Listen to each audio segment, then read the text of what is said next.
सम्पूर्णलाई आज एपिसोड 5 मा वेलकम छ। हामीले कम्पाउन्ड इन्ट्रेस्टको योभन्दा अघिल्लो च्याप्टरमा एपिसोड 1 एपिसोड 2 गर्दै हामीले एपिसोड 4 सम्म विभिन्न क्वेसन सँगसँगै कन्सेप्टहरू सिकेका छौँ भने आज हामी एपिसोड 5 मा छौँ। एपिसोड 5 मा आज मैले एउटा क्वेसन लिएर आएको छु, क्वेसन नम्बर 12। यो पनि चाहिँ एससीमा एकदमै इम्पोर्टेन्ट मान्ने क्वेसन हो, कम्पाउन्ड इन्ट्रेस्टसँग सम्बन्धित। क्वेसनले के भनेको छ है, a sum of money amount to RS 12,100 and 13,310 in 2 years and 3 years respectively at a certain rate of interest compounded annually। क्वेसनले के भन्यो भने एउटा कुनै प्रिन्सिपललाई लिएर गयो भने अथवा एउटा कुनै रुपीलाई लिएर गयो भनेपछि 2 वर्षमा चाहिँ ब्याजसहित जोडेर 12,100 हुन्छ रे, 3 वर्षमा ब्याजसहित जोडेर त्यसैको चाहिँ 13,310 रुपियाँ हुन्छ भनेर भनेको छ भने नम्बर एमा हेरौँ के भनेछ। नम्बर एमा भनेको छ if the simple interest of RS 400 in 1 year is 40 then what is the annual compound interest. यदि कुनै एउटा एमाउन्ट 400 रुपियाँ छ र 1 वर्षको अवधिमा 40 रुपियाँ ब्याज पाउँछ भने के त साधारण ब्याज अनुसार सिम्पल इन्ट्रेस्ट अनुसार चाहिँ एउटाको 400 रुपियाँको 1 वर्षमा 40 रुपियाँ ब्याज पाउँछ भने चाहिँ कम्पाउन्ड इन्ट्रेस्ट अनुसार के पाउँछ त। अब हामीले एपिसोड 1 मा सिकेका छौँ यसको कन्सेप्ट।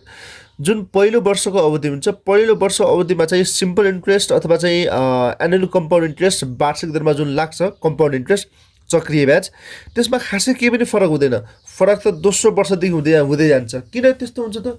किनकि दोस्रो वर्षबाट त ब्याज के हुन्छ, ब्याजमा पनि ब्याज लाग्छ, तर पहिलो वर्षमा त ब्याज आएकै हुन्न, पहिलो वर्षको अन्तिममा ब्याजको हिसाब हुने हो। त्यसैले के भन्नु पर्यो भने चाहिँ एमाउन्ट सेम हुन जान्छ भने चाहिँ सिम्पल इन्ट्रेस्टले जति ब्याज दिन्छ त्यति नै ब्याज कम्पाउन्ड इन्ट्रेस्टले पनि दिन्छ एनुअली छ भने। फेरि एक केसमा एनुअल नभएर चाहिँ सेमी एनुअल भएको भए फेरि फरक हुन्थ्यो है। सेमी एनुअल भएको भए चाहिँ 1 वर्षको अवधिमा चाहिँ सेम एमाउन्ट दिँदैन, किनकि सेमी एनुअलको 6 महिनामै हिसाब हुने हो। यसले 1 वर्षको अवधि महिना छ, यहाँ यो कम्पाउन्ड इन्ट्रेस्ट एनुअलले त 1 वर्षमै हिसाब गर्छ, त्यसैले सेम हुन जान्छ। सो नम्बर ए को एन्सर हिसाब गर्नै पर्यो नै। यसले चाहिँ अलिकति नलेज सोध्या हो, कन्सेप्ट सोध्या हो, कतिको आउँछ भनेर सोध्या हो। So compound interest will be RS same 40 नै हुन्छ, थापै राखौँ है। सो सेम हुने भयो। नम्बर बी को लागि हेरौँ त्यसो भए। What should be the rate of compound interest. Compound rate के होला? अब यसो गर्ने तरिका दुईवटा छ, तर हामी कस्तालाई सिकौँ भने जुन चाहिँ एकदमै कमन छ, अलिक थोरै लामो हुन्छ र सबैमा गर्न सकिन्छ। यो चाहिँ अर्को आइडिया पनि छ नि त। ल ल हामीलाई के भनेको छ, दुईवटा कन्डिसनहरू दिएको छ है।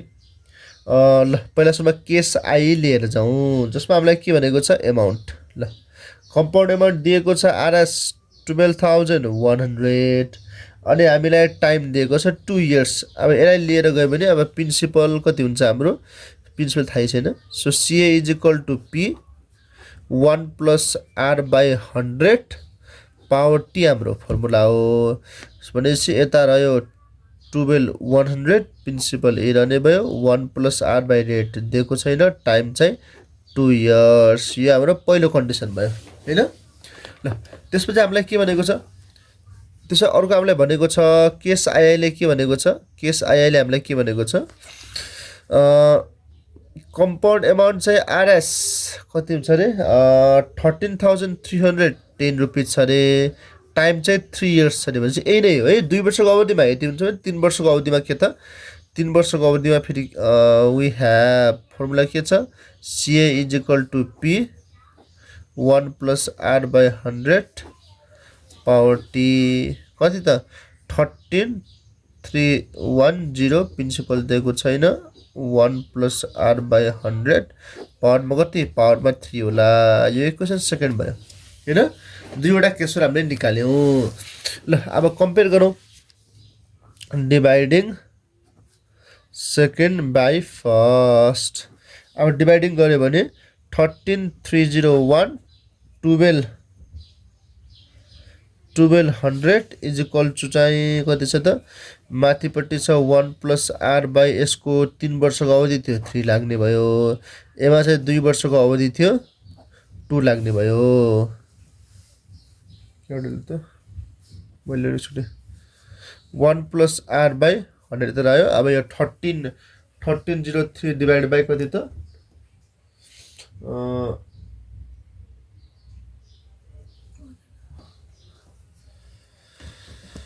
क्यालकुलेटर हान्नु त्यसो भए कहाँ छ त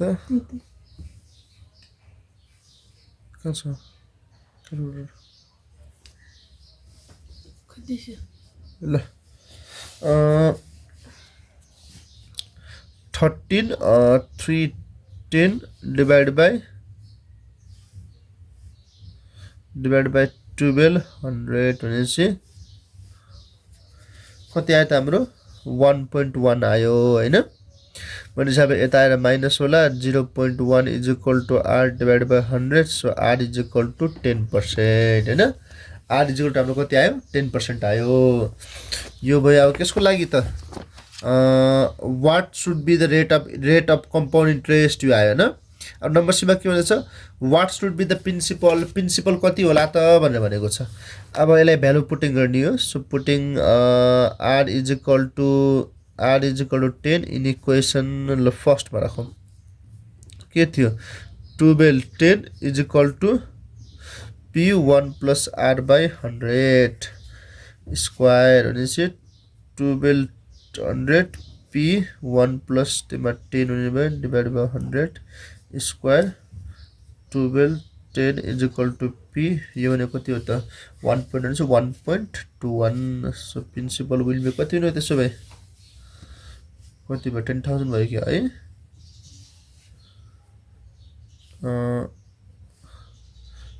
1200 divided by 1.21 sorry 1.21 भनेपछि 10000 भयो हैन rs is equal to 10000 हैन ल अर्को त्यसै हामीले क्वेशनले के भनेको छ compare simple interest and quarterly compound interest of the sum for 1 year at the same rate अब ए रेट लगाएर चाहिँ simple interest र quarterly compound interest कम्पेयर गरेर हैन ए लगाएर भनेर भनेको छ अब कम्पेयर चाहिँ दुई तरिकामा गर्न सकिन्छ एउटा चाहिँ मोर माइनस गरेर पनि गर्न सकिन्छ अर्को चाहिँ डिभाइड गरेर गर्न सकिन्छ है ल हेरौँ त्यसो भए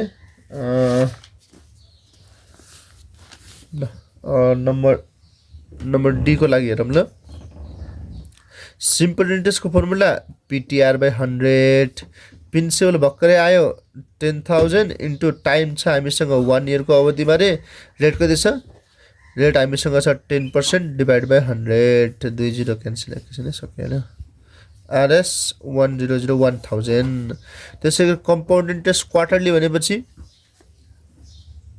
कम्पाउन्ड इन्ट्रेस्ट क्वार्टरली हुन्छ के हुन्छ formula p1 plus r by 400 power मा 40 minus 1 हैन क्वार्टरली हुन्छ 4 हुने भयो त्यसैगरी 10000 1 plus 10 डिभाइड बाइ 4 4 into 1 वर्षको अवधिमा -1 ल यसलाई हानौँ त्यसो भए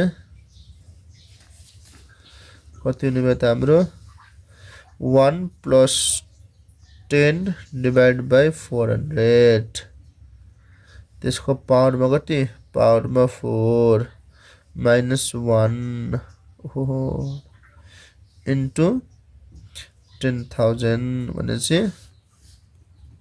rs 10038.12 यति आउने भयो भनेपछि कति भयो त्यसो भए compound interest quarterly is more by कतिले त 1000 minus 38.12 rs 30 then yes I simple interest भन्दा यतिले बढी छ हैन